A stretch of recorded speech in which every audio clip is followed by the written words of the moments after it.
नमस्कार दोस्तों, हम पहुँचे हैं ओशो देवयान ध्यान केंद्र में, जहां स्वामी श्री मेघ मल्हार जी हैं और बताएंगे कि गुरु पूर्णिमा के अवसर पर क्या इसका महत्व है और इनसे जानेंगे कई सवालों के जवाब।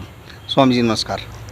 आज गुरु पूर्णिमा है, इसका क्या महत्व है, दर्शकों को बताइए।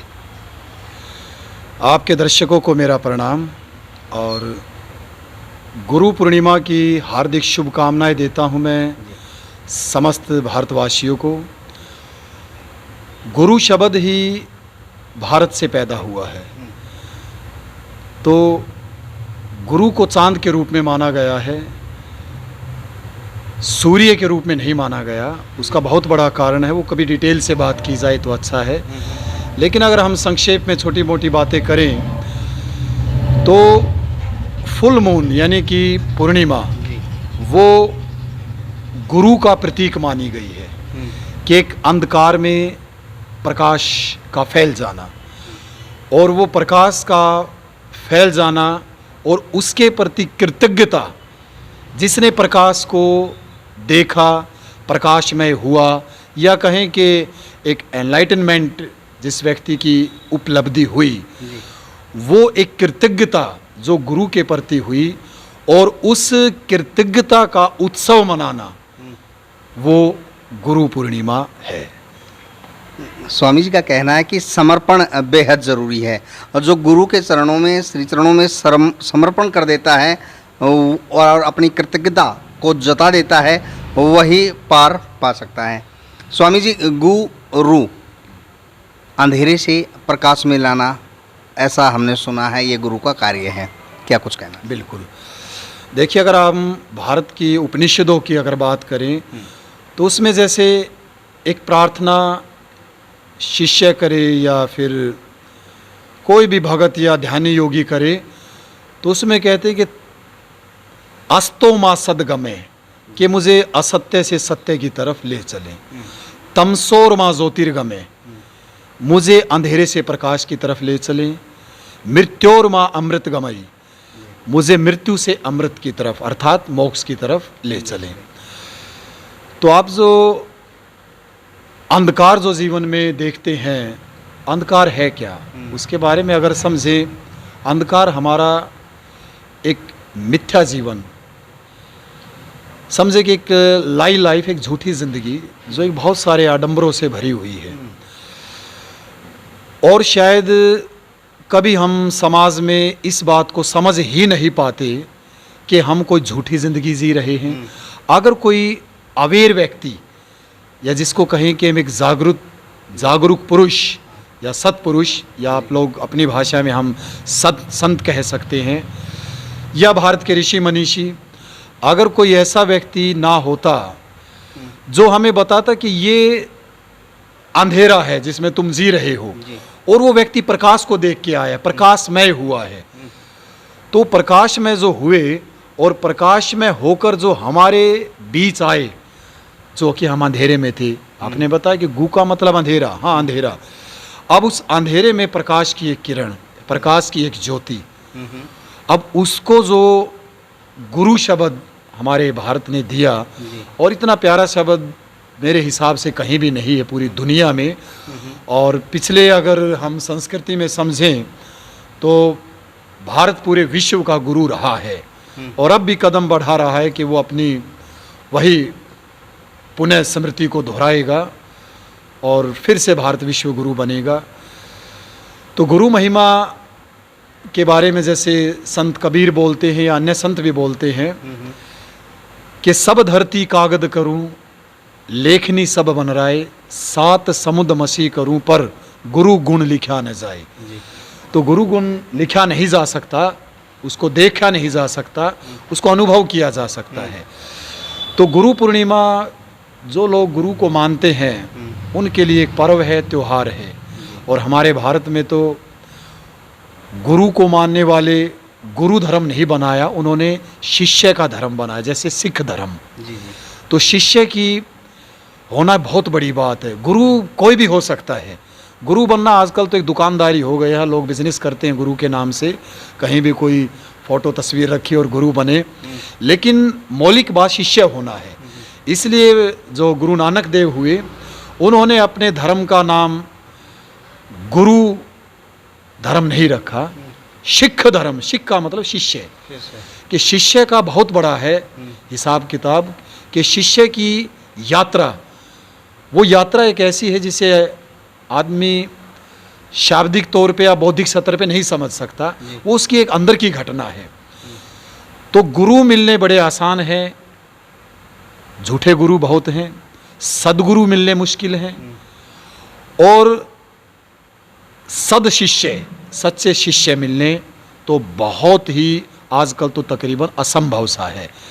स्वामी जी बड़ी बात कह रही कि आजकल गुरु मिलने आसान है, जगह जगह दुकानें खुली हुई हैं गुरुडोम की, और काफ़ी परेशानियां, तो कैसे एक अच्छे गुरु को, सच्चे गुरु को, सदगुरु को पहचाने शिष्य? देखिए, चूँकि हम ओशो का यहाँ देवियान मेडिटेशन सेंटर चलाते हैं, तो ओशो से भी किसी ने ये प्रश्न किया था कि सच्चे गुरु की कैसे पहचान हो।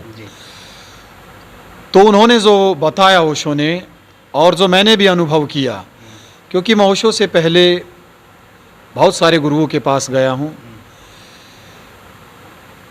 बुद्ध का जैसे आप इतिहास जानते हैं, भगवान बुद्ध 6.5 वर्ष तो गुरु बदलते रहे, और 6.5 वर्ष के बाद उन्होंने सब गुरुओं को छोड़ दिया, और अंत में एक असहाय और निस्वार्थ सहाय होके एक संकल्प शक्ति लेके बैठ गए बोधि वृक्ष के नीचे, बुद्ध गया जिसमें बोलते हैं। और उन्होंने अपना पूरा पिछला 6.5 वर्ष का रिकॉर्ड लिया कि मैं किस गुरु के पास गया, वहाँ से भी मुझे ज्ञान नहीं हुआ। तो सबसे पहली बात है कि अगर हमें सही गुरु की तलाश करनी है, या हमें पता लगाना है कि गुरु सही है या नहीं, तो वो जो ध्यान प्रक्रिया बताते हैं, या योग की या भक्ति की, ज्ञान की जो प्रक्रिया वो बताते हैं, उसे प्रयोग शिष्य को करनी चाहिए।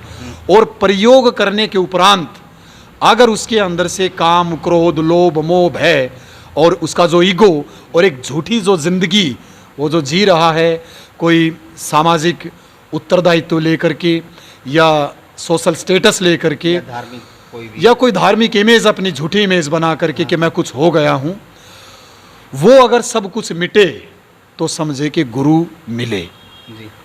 तो गुरु का मिलना है। ऐसे ही भगवान बुद्ध ने किया। 6.5 वर्ष बीतते गए, किसी की योगिक क्रियाएं की, किसी की कहीं सांख्यवाद था उस समय, बहुत सारी योगिक प्रक्रियाएं थी, और भी बहुत सारी पद्धतियाँ थी, लेकिन बुद्ध ने सभी आजमाई। लेकिन बुद्ध ने किसी पद्धति को गलत नहीं ठहराया, उन्होंने बताया कि ये जो करा रहे हैं ये सही नहीं है। तो सही गुरु की तलाश अगर हमें करनी है, या कहें कि हमें सही गुरु की पहचान कैसे हो, तो हमें उसकी विधियां प्रयोग करनी चाहिए, कम से कम 3 महीने। हमें बिना प्रयोग के किसी की बुराई नहीं करनी चाहिए, निंदा नहीं करनी चाहिए। एक पब्लिक ओपिनियन अगर कोई कह दे कि ओशो खराब और मान लिया, तो ये आप समझे कि मनोविज्ञान के आधार पे सबसे बड़ी मूढ़ता है, मूर्खता। क्योंकि एक बिना प्रयोग किए किसी चीज़ को मान लिया, ये तो बहुत बड़ी मूर्खता है। सिगमंड फ्राइड जो साइंटिस्ट हुए, मनोवैज्ञानिक, उन्होंने ये कहा कि आप पब्लिक ओपिनियन से या किसी भी चीज़ से आपने मान लिया, किसी ने कह दिया और आपने वो इमेज क्रिएट कर ली, you are a mentally disturb, आप एक मानसिक रुग्ण हैं, बीमार हैं। तो प्रयोग जब हम करेंगे, तो प्रयोग करने के बाद अगर आपको लगे कि मेरा जीवन बदला, मैं पहले से स्वस्थ हुआ, मेरी बुरी चीज़ें, बुरे विचार, बुरी भावनाएं वो सब गई, और अब मैं जीवन को सीधी आंखों से देख सकता हूँ, एक साक्षात्कार जीवन का कर सकता हूँ। अगर ऐसा व्यक्ति है जो किसी का बुरा नहीं चाहेगा, जीवो और जीने दो के भारतीय धर्म सूत्र को आत्मसात करेगा, तो समझ सकते हैं कि गुरु सही है। नहीं तो फिर झूठे गुरुओं की आजकल आप हालत देखते हैं, क्या उन्होंने तूफान खड़े किए, क्या उनके साथ हो रहा है। तो मेरा गुरु पूर्णिमा पे निवेदन है आपके दर्शकों से, और जितने भी लोग अगर इस चैनल को देखें, धर्म की दुकानों पे न जाएं। जीवन आपका है, बहुत अनमोल है, एक सुनहरा अवसर मिला है, सौभाग्य मिला है, इसे किसी मूढ़ व्यक्ति के हाथ में देके बर्बाद ना करें। और ओशो ने तो इतना खोल दिया है धर्म का मामला कि आज आपको किसी गुरु या आश्रम की ज़रूरत नहीं है, सिर्फ आपको एक प्रयोगशाला की ज़रूरत है जिसमें आप हफ्ता 10 दिन तक कोई प्रयोग कर सीखें और अपने घर करें। आपको किसी से नामदान, ये बड़ा एक अटपटा मामला आजकल। मेरी अपनी भाषा में मैं कहता हूं कि भाई समाज को खानदान खा गए और धर्म को नामदान खा गए। तो इसलिए इन लोगों से बचें कि ये करना है वो करना है। आप सीधा ओशो को सुने, उनकी बताई हुई टेक्निक किसी अच्छी, जैसे हमारी एक प्रयोगशाला, कोई आश्रम नहीं, कोई यहाँ गुरु नहीं, ऐसे किसी माहौल में जाएं और सुबह शाम कोई पद्धति सीख के जाएं अपनी और घर करें। मैं उनको वादा करता हूँ, गारंटी है मेरी कि 3 महीने के अंदर उनकी हृदय में, उनके शरीर में, उनके मन में बहुत बड़ा एक बदलाव का विस्फोट होगा। स्वामी मेघमल्हार जी ने गुरु की सटीक और सही व्याख्या दी है। इन्होंने कहा है कि जियो और जीने दो का जो सिद्धांत दे वो गुरु है। इन्होंने कहा है कि जानो मानो मत जानो। मैं राकेश कुमार, मॉडर्न हरियाणा न्यूज़, ओशो देवयान ध्यान केंद्र।